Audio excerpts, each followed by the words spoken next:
एक छोटे से गांव में एक मछली व्यापारी था।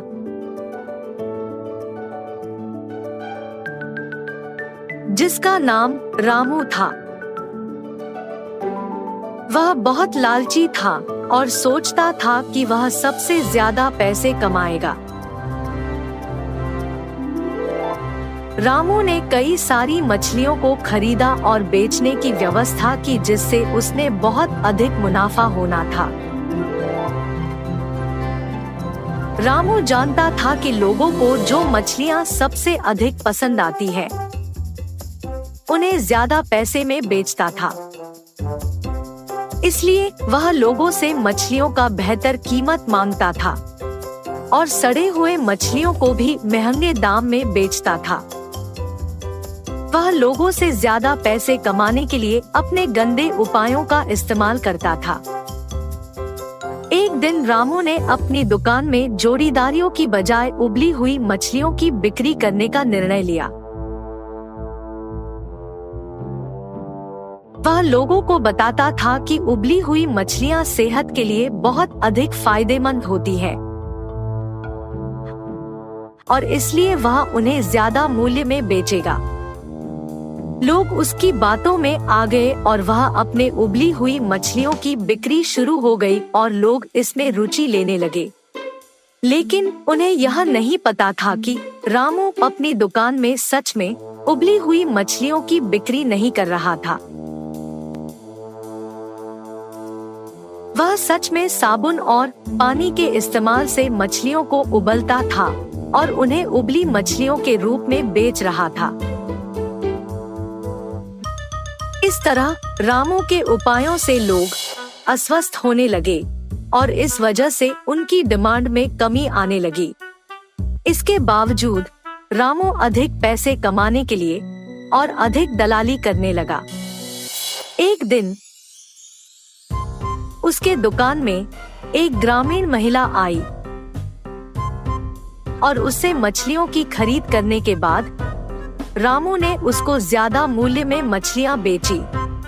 लेकिन महिला ने उसे धोखा देते हुए उसकी धोखाधड़ी का रायजगार बताते हुए उसे फंसा दिया। रामू धमकी देने लगा, लेकिन महिला उसके सामने नहीं डरी। महिला ने अपनी बात अंग्रेजी में बताई, जिससे रामू को समझ में नहीं आया और वह उसे छोड़ दिया। रामू अब थक गया था। उसने एक बार फिर सोचा कि वह उबली हुई मछलियों को बेचकर पैसे कमा रहा है, लेकिन अस्वस्थ लोगों की वजह से वह एक अपमानित व्यक्ति बन गया है। उसने फिर से सोचा कि उसकी दुकान में उबली हुई मछलियों को बेचने से बेहतर होगा कि वह अच्छी गुणवत्ता की मछलियां लेकर अपनी दुकान में बेचे। रामू ने अपनी दुकान को बदल दिया और अब वह उच्च गुणवत्ता की मछलियां बेचता था। लोग अब उसकी दुकान से मछलियां नहीं खरीदने लगे और उसकी दुकान में कोई नहीं आने लगे। रामू ने जो उपाय किया था, उससे उसे अधिक दुकान से लोग दूर भागते थे। रामू ये सोचता है कि व्यापार चालाकी से नहीं, सही तरीके से काम करने से सफलता मिलती है। द्वारेश्वर नामक गांव में मस्तान नामक एक कसाई रहता था। उस गांव में बकरे का मांस सिर्फ मस्तान की दुकान में मिलता था। इतना ही नहीं, हर शुभ कार्य और दावत के लिए मस्तान के ही दुकान से मांस लाया जाता था। ऐसे एक दिन उस गांव के जमींदार का सेवक मस्तान की दुकान को आता है। हे मस्तान, कल जमींदार के महल में एक बड़ी दावत रखी जा रहा है। उस दावत को बहुत बड़े लोग और अमीर लोग आने वाले हैं। 100 लोगों के लिए खाना बनवा रहे हैं। उसके लिए तुम्हें 15 किलो मांस ताजा काट के कल सुबह 6 बजे को महल लेके आना होगा। पैसे तुम्हें वहीं पे मिलेंगे। मस्तान सलमान की बात को मान लेता है, लेकिन उसके पास 15 किलो का मांस नहीं होता है। इसीलिए वो बकरी वाले के पास जाता है। रमेश भैया, दरवाजा खटखटाता है। अरे क्या हुआ मस्तान, इस समय पे आए, बात क्या है? जमींदार के घर में दावत के लिए मुझे 15 किलो मांस की जरूरत है। मैंने वचन दिया कि सुबह 6 बजे उनको मांस पहुंचा दूंगा। समय ना होने के कारण मैं अभी तुमसे बकरी खरीदने आया।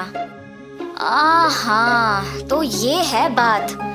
ठीक है, 2000 रुपए दे के बकरी ले जाओ। ये क्या भैया, 1000 ही तो है।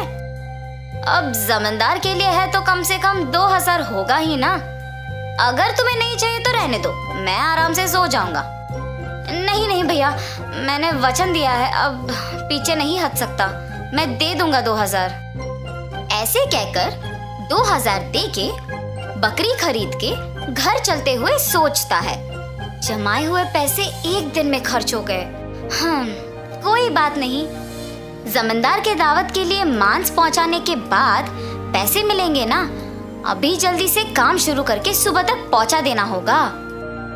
ऐसे सोचकर मांस को साफ करके उसके टुकड़े टुकड़े काट के सारी रात मेहनत करके 15 किलो मांस को तैयार रखता है। अगले दिन सुबह दिए हुए वचन के अनुसार 6 बजे को जमींदार के महल पहुंचता है। भैया, मैं सेवक सलमान के लिए आया हूँ, क्या आपको पता है कि वो कहाँ है? ये सुनकर दूसरा सेवक मस्तान को बाहर इंतजार करने के लिए कहता है। वो मस्तान के हाथ से मांस लेते हुए कहता है कि सलमान को भेजेगा और उसे पैसे मिलेंगे। मस्तान भी उस सेवक का बात मानकर बाहर इंतजार करता है। लेकिन सेवक उसके हाथ में मांस को देख सोचता है, इस 15 किलो मांस से अगर मैं 1 किलो ले लूं तो किसको पता चलेगा? किसी को भी नहीं पता चलेगा। ऐसे उस कवर में से 1 केजी मांस को छुपा के बाकी को देने जाता है। सलमान को देख के कहता है, साहब, मस्तान ने यह आपको देने के लिए कहा है। वो पैसों के इंतजार में बाहर खड़ा है। सलमान सेवक के हाथ से मांस लेके सीधा रसोई घर जाता है, ये जान के कि मस्तान बाहर पैसों का इंतजार कर रहा है। बावर्ची के पास जाकर सलमान कहता है, सारे व्यंजन स्वादिष्ट होनी चाहिए, ध्यान से पकाना। ऐसे कहकर चला जाता है। बावर्ची पकाते हुए, इतने मांस से अगर मैं 2 केजी ले लूं तो किसको शक होगा? किसी को भी नहीं होगा। ऐसे सोचकर मांस को छुपा के बाकी को पकाता है। दावत के व्यंजन की तैयारी के लिए जिम्मेदार किशन व्यंजनों का स्वाद चख के कुछ सेवकों की सहायता से उन सभी में से थोड़ा थोड़ा अपने लिए ले लेता है। आए हुए मेहमान सारे दावत की खाना शुरू करते हैं और जल्द ही आपस में बात करना शुरू कर देते हैं। ये क्या, इतना अमीर और सम्मानित आदमी, अच्छा नाम है इनका, मगर खाने में कमी क्यों? हाँ, अगर खाना कम ही पड़ना है तो ऐसी दावत की तैयारी भला क्यों करे? ऐसे सारे लोग खुसफुसाते हैं। ये सब सुन के जमींदार सहन नहीं कर पाते हैं। दावत के खत्म होने के बाद क्रोधित होके सारे लोगों को सभा में बुलाते हैं, खास करके दावत के लिए जिम्मेदार लोगों को, और उनको सवाल करना शुरू करते हैं। दावत की तैयारी के लिए जिम्मेदार किशन से पूछते हैं, दावत की जिम्मेदारी सौंपने पर तुम ये करोगे? सभी तैयारी किया मैंने, लेकिन व्यंजनों के लिए मात्रा पहले से ही कम पड़ गई थी प्रभु। मेरा इस बात से कोई लेना देना नहीं, आप बावर्ची से पूछिए प्रभु। ऐसे उसने अपनी किए को छुपाकर किसी और पे इल्जाम डाल देता है। तब बावर्ची छुपाए हुए 2 किलो मांस की बात को छुपा के कहता है कि दावत की सामग्री के लिए जिम्मेदार सलमान के पास इसका जवाब होगा। ऐसे उस बात से छुटकारा पाता है। सलमान भी औरों की तरह मांस के दिए गए 6000 रुपयों को मस्तान को ना देकर अपने ही पास रख के, ये जानते हुए कि मस्तान पैसों का बाहर इंतजार कर रहा है, जमींदार से ये बात छुपाता है और कसाई मस्तान पे इल्जाम डाल देता है कि उसने मांस कम मात्रा में दी है। अभी जाके मैं उसका काम तमाम करता हूँ प्रभु, ऐसे कहता है। उसी सभा में मौजूद मस्तान उस इल्जाम का सहन नहीं कर पाता है। सभा में से जमींदार के सामने आके कहता है, जमींदार साहब, इस पूरे गांव में मैं अकेले कसाई हूँ। पिछले 10 साल से मैं ये व्यापार कर रहा हूँ और इतने साल से आपके घर में हर कार्य और हर दावत पे मैंने खुद मांस दी है, मगर कभी भी ऐसी मुसीबत नहीं आई। आपके घर में दावत का नाम सुनते ही 1000 की बकरी को 2000 में बेचते हैं। सुबह आके मैंने मांस को पहुंचा दिया और आपके सेवक सलमान ने मुझे मांस के पैसों के लिए सुबह से इंतजार करवाया। सलमान को मांस देने के बहाने से एक और सेवक मेरे हाथ से मांस लिया और मुझे बाहर इंतजार करने के लिए कह दिया और ये भी कहा कि वो सलमान को बुलाएगा। उसके बाद इनमें से कोई भी मेरे पास नहीं आया। कृपया मेरा यकीन कीजिए प्रभु, आप ही की दया से जी रहा हूँ। मस्तान, मुझे तुम्हारे बारे में पता है, तुम फिक्र मत करो। सैनिकों, सलमान के कपड़े खोजो, देखो अगर 6,000 रुपए मिलते हैं। खोजने पर सलमान की जेब में 6,000 रुपए मिलते हैं। ऐसे उन सब में से सलमान पकड़ा जाता है। और इतना ही नहीं, किशन जिन सेवकों की सहायता से सभी व्यंजनों से थोड़ा अपने लिए ले लेता है, उनमें से एक सहायक जमींदार को सच कह देता है।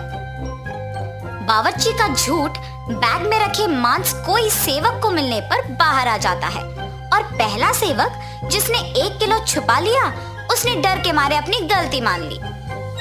तब जमींदार सभी को दंडित करते हैं और मस्तान को उसके पैसे 6,000 दे देते हैं और ये भी कहते हैं कि वो मस्तान के लिए हमेशा रहेंगे।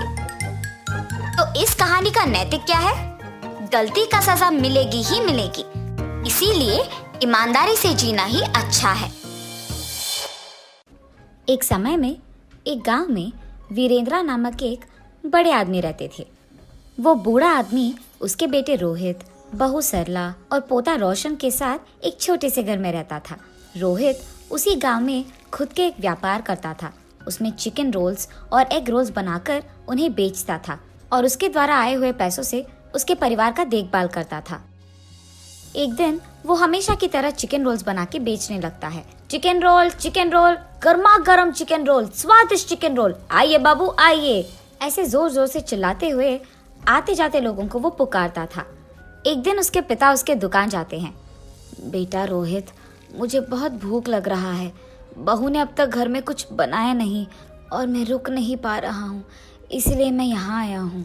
अगर आपको इतना भूख लग रहा है तो घर पे खाना चाहिए था। अगर बहू ने कुछ बनाया नहीं तो रुक लेना था, लेकिन ऐसे दुकान आ जाना क्या है? आप क्या समझ रहे थे पापा? आप वहाँ खड़े होकर मेरा समय वृथा मत कीजिए, चलिए घर चले जाइए। उसके बेटे के ऐसे बात करने के कारण वो निराश होके वहाँ से उसके घर चले जाता है। अपने बेटे और बहू को उनकी तरफ ऐसे बर्ताव करते हुए देख और बिल्कुल भी गौरव से पेश आते हुए ना देख वो बूढ़े आदमी बहुत बुरा मानते थे। इतना हो जाने के बाद भी वो घर छोड़कर इसीलिए नहीं जाते थे क्योंकि उनको बेटे पे बहुत प्यार था, इसीलिए वो सहते हुए वो गम में ही जी लेते थे। दूसरी तरफ रोहित को उसके बेटे रोशन से बहुत प्यार था। वो अपने बेटे को बहुत लाड करता था और जो भी उसको पसंद था वो हमेशा उसको देता था और उसका सारा खाली समय वो सिर्फ अपने बेटे से खेलते हुए बिताता था। एक दिन अचानक रोशन को बुखार आता है और जब रोहित को ये बात पता चलता है तो वो अपना दुकान, व्यापार सब छोड़कर घर जाके सिर्फ उसके बेटे के ख्याल रखने में लगे रहता है। वो दुकान ना जाकर सिर्फ घर पे रह के उसके बेटे का देखभाल करते हुए उसी के बारे में सोचते हुए दुख में ही बैठे रहता है। उसे ऐसे दुखी देख उसके पिता रोहित के पास जाकर ऐसे कहते हैं, बेटा रोहित, फिक्र मत करो, रोशन को बुखार आया है, वो ठीक हो जाएगा बेटा। पापा, आपको क्या पता, बुखार है, कम हो जाएगा, यही कहना है आपको, जैसे आपको सब कुछ पता है। ऐसे वो गुस्से में उसके पिता से बात करता है। हाँ, मैं तो अपने बेटे को ऐसे दुखी नहीं देख पा रहा था, इसीलिए उसके पास जाकर मैंने ऐसे कहा, लेकिन मेरे बेटे ने मुझे कभी समझा ही नहीं, इसीलिए वो गुस्से में बात करता है हमेशा मुझसे। एक समय में मैंने भी अपने बेटे का ऐसे ही ख्याल रखा था, लेकिन अब तो मेरा बेटा मुझसे बात भी नहीं करना चाहता है। ऐसे सोचते हुए वो बहुत दुखी होता है और उसके बेटे पे प्यार को अपने ही अंदर रख के वो वहाँ से चले जाता है। अगले दिन भी रोहित के बेटे का बुखार कम नहीं होता है और इसी कारण रोहित उसके बेटे को लेकर उसके घर के बाहर बैठ के उसको देख के दुखी होते रहता है। ऐसे जब बाप बेटे दोनों वहाँ पे बैठे थे, उनसे कुछ ही दूर में दीवार पे एक कौवा बैठा था। उसे देख वीरेंद्र ऐसे पूछता है, बेटा रोहित, वो दीवार पे क्या बैठा है? मुझे ठीक से दिखाई नहीं दे रहा है, तुम बताओगे? पापा, वो कौवा है। बेटा, शायद वो कौवा नहीं है, ठीक से देखो। आपको तो दिखाई नहीं देता है, जब मैं कह रहा हूँ कि वो कौवा है तो आप मान क्यों नहीं लेते हो? एक और बार मत पूछेगा, वो कौवा ही है। ऐसे उसके गुस्से में जवाब देने के बावजूद उसके पिता फिर से पूछते हैं कि वो क्या है। पापा, आपको कितने बार बताऊं मैं, वो कौवा है, कौवा है, कौवा है। आपने अगर एक और बार पूछा तो अच्छा नहीं रहेगा। ऐसे वो और गुस्से में जवाब देकर उठकर वहाँ से चले जाता है। उसके बेटे को वहाँ से उठ के चले जाते हुए देख वो और भी दुखी होते हैं। ऐसे कुछ दिन बीत जाते हैं। एक दिन रोहित अपने बेटे को उठाकर खेलते हुए उसके घर के सामने रहता है और ठीक तभी उसके घर के दीवार पे एक कौवा आता है। पापा पापा, वो दीवार पे क्या है? बेटा, उसको कौवा बुलाते हैं। पापा पापा, वो क्या है, उसे क्या बुलाते हैं? बेटा, उसे कौवा बुलाते हैं। पापा, वो क्या है? बेटा, उसे कौवा बुलाते हैं। तुम भी उसे बुला सकते हो। चलो बुलाओ कौवे को तुम्हारे पास। ऐसे वो अपने बेटे को कौवे के बारे में सिखाते रहता है, लेकिन उसके बेटे को कुछ भी समझ न आने के कारण वो लगातार एक ही प्रश्न पूछता है कि वो क्या है और उसे क्या बुलाते हैं, और ऐसे 20 बार करता है। इतने बार पूछने के बावजूद रोहित उसे बहुत सब्र से समझाता है। उसे जरा सा भी गुस्सा नहीं आता है। पापा फिर से बोलिए ना। बेटा, वो एक कौवा है। एक दिन जब मेरे पापा ने यही बात पूछी थी तो मैंने उन पर गुस्सा किया था और उन्होंने सिर्फ 3 बार पूछा था, और इसीलिए क्योंकि उनको दिखाई भी नहीं दे रहा था। लेकिन जब मेरे बेटे ने 20 बार भी पूछा तो मैंने उस पर जरा सा भी गुस्सा नहीं दिखाया और बहुत सब्र से उसको सब कुछ समझाया। मेरे पापा ने भी मेरा इतना ही ख्याल रखा था बचपन में, लेकिन बड़े हो जाने के बाद मैं उनका ख्याल नहीं रख रहा हूँ।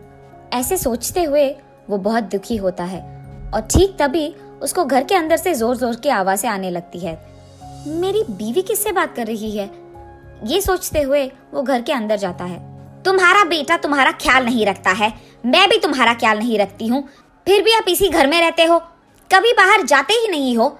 शर्म नाम की कुछ चीज भी है आपको? उसकी बहू को ऐसे बात करते हुए चिल्लाते हुए देख वो कुछ नहीं कहते हैं और बस चुपचाप बैठे रहते हैं। सरला, मेरे पापा बूढ़े हैं, क्या बड़ों से ऐसे ही बात किया जाता है? उनका देखभाल करना हमारी जिम्मेदारी है, ये मत भूलो। और तुम पापा से ऐसी ऊंची आवाज में बात कर रही हो? हाँ, क्या आप ही बात कर रहे हैं? हाँ, मैं ही बात कर रहा हूँ। कल जब हमारा बेटा भी बड़ा हो जाएगा तो क्या वो भी हमसे ऐसे ही बात करेगा? सुन पाओगी उसकी ऐसी बातें? और वैसे वो अभी बच्चा है, उसके सामने अगर हम पापा से ऐसे ही बात करेंगे तो वो भला क्या सीखेगा, यही ना? इसीलिए आज से हमें ये सब बदलना होगा। तुम पापा से अच्छी तरीके से बात करोगी, उनको गौरव दोगी। आज से हम जैसा देखभाल हमारे बेटे के करते हैं वैसे ही पापा का भी करेंगे। ये वो उसकी बीवी को समझाता है। पापा, मुझे माफ कीजिए, जिंदगी में मेरे इस स्थान का कारण आप ही हो और मैंने आप ही को इतना दुख पहुंचाया। मुझे अपनी गलती का एहसास हो गया है पापा। ये कहते हुए वो उसके पापा के चरणों पे गिर जाता है।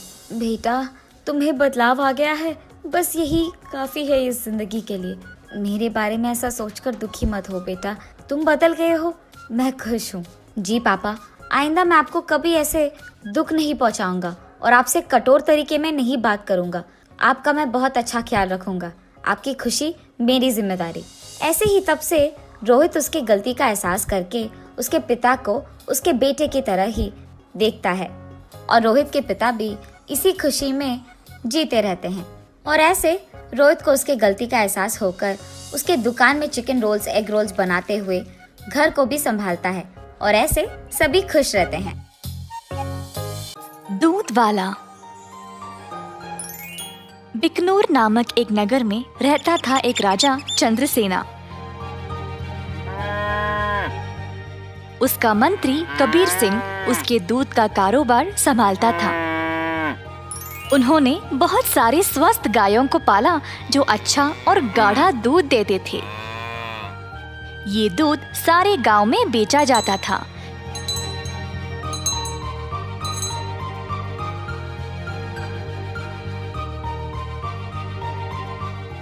कबीर सिंह खुद सब कुछ संभालता था। कबीर सिंह की पीढ़ी भी महाराजा के लिए काम करते आ रहे थे और इस वजह से चंद्रसेना उसका बहुत आदर करते थे। कबीर सिंह ने भी राजा को कभी भी निराश नहीं किया।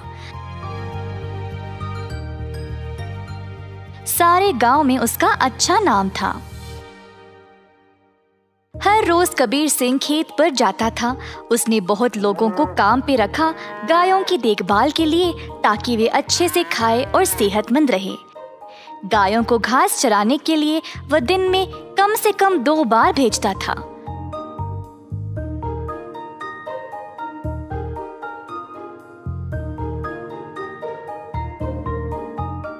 वह हमेशा ध्यान रखता था कि दूध साफ सुथरा रहे। दूध निकालने के बाद वह 10 दूध वालों को देता था ताकि वह गांव में जाकर बेच दे।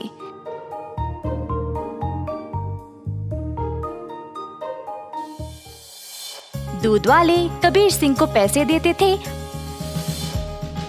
और कबीर जाकर चंद्रसेना को। चंद्रसेना ने देखा कि कैसे कबीर ईमानदारी से काम करता था और उस पे पूरा भरोसा रखा। महाराज कबीर के साथ अच्छा बर्ताव करते थे और कबीर राजा के बारे में भी अपनी बहनों को बताया करता था। एक दिन जब कबीर घर वापस आया तो उसने अपने बहनों को बहुत गुस्से में और परेशानी में देखा। क्या बात है, तुम सब इतने गुस्से में क्यों हो? हम तीनों की उम्र हो गई है शादी के लिए, पर क्या फायदा, शादी के लिए पैसे ही नहीं है। कपड़े और गहनों को छोड़ो, हमारे पास खाने पीने के लिए पैसे काफी नहीं है। मैं तुम लोगों के लिए ही इतना मेहनत करता हूँ, अगर इससे भी खुश नहीं हो तो मेरी सारी मेहनत ही बेकार हो रही है। आप तो महाराजा के मंत्री हो ना, पर आप अपनी आमदनी किसी भी जरूरतमंद को दे देते हो। और आप दूध का कारोबार भी संभाल रहे हो ना अकेले, उसमें भी कोई मुनाफा नहीं मिल रहा है आपको। ऐसा क्यों? शायद हमारी कोई फिक्र नहीं है इसीलिए। तीनों बहनें रोने लगी और कबीर को बहुत बुरा लगा। अब तुम सब मत रो, मुझे बर्दाश्त नहीं होता। अब बोलो मैं क्या करूं? मैं वही करूंगा। वैसे आपको ज्यादा कुछ करने की जरूरत नहीं, आप दूध का सारा कारोबार संभालते हो ना। अगर आप उसमें थोड़ा पानी मिलाकर बेचोगे तो आप ज्यादा बेच पाओगे। हाँ, और अधिक दूध से आप ज्यादा मुनाफा भी कमा सकते हो। पर ये तो धोखा हुआ, मैं राजा के साथ ऐसा नहीं कर सकता। कबीर सिंह ने ऐसा करने से मना कर दिया था, पर उसकी बहनों ने उसको भावुक करके जैसे तैसे उससे ये काम करवा ही दिया। कबीर सिंह अक्सर कमाए गए पैसे राजा को देता था और बाकी के पैसे अपनी बहनों को देने लगा। मुझे ऐसा करना नहीं पसंद, ये आखिरी बार है, इसके बाद मुझे ये सब करने के लिए नहीं बोलना। कबीर की बातें सुनकर बहनों ने उसको पैसे वापस किए और घर छोड़कर जाने का नाटक करने लगे। कबीर के पूछने पर तीनों ने धमकी दी कि वे घर छोड़कर चले जाएंगे। मजबूर होकर कबीर को उनकी बात माननी ही पड़ी। कमाए गए पैसे राजा को देकर अधिक पैसे अपनी बहनों को देने लगा। ये सिलसिला कई दिनों तक चलता रहा। कुछ ही समय में कबीर की बहनें नए नए साड़ियां और गहने खरीदने लगे और अच्छा खासा खाने भी लगे। उनकी जिंदगी ही बदल गई। घर पर बैठे बिना तीनों सज धज के बाहर घूमने लगे, सबके आगे दिखावा करने के लिए।